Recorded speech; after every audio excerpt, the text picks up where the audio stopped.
The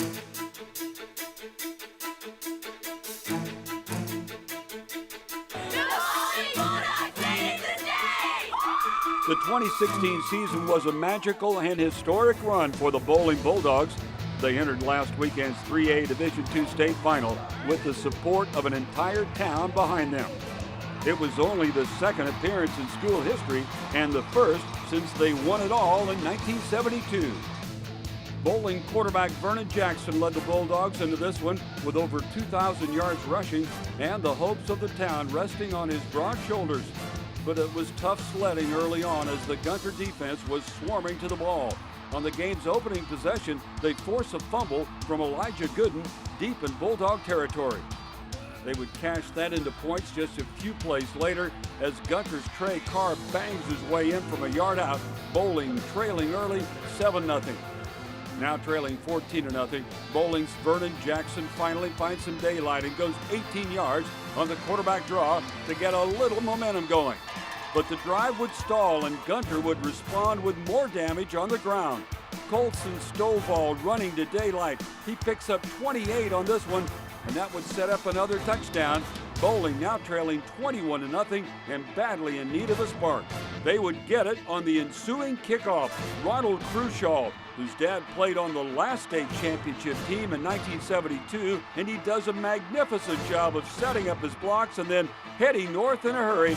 Nobody's going to catch him. This one covers 80 yards in all. Bowling still trailing 21-7, but they still have life.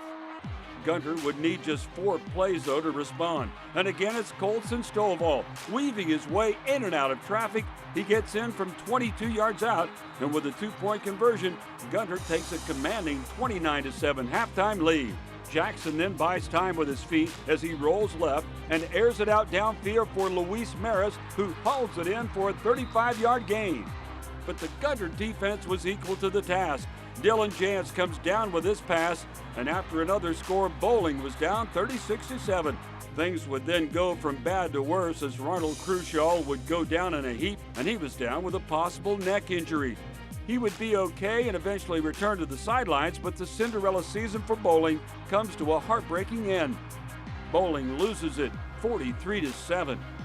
Though the Bulldogs fell short of their ultimate goal, players and coaches both are proud of what they were able to accomplish. At the end of the day, we still made history. I can't be too mad at the outcome. I mean, they just outplayed us. Familiarity that you build with the coaches and the bond that we grew in the hours. I mean, the hours that we spent in that gym and on that practice field and in the film room every morning, 7:20 sharp, and just being there and coming all the way to here. I mean, there's no other way that I'd rather finish it.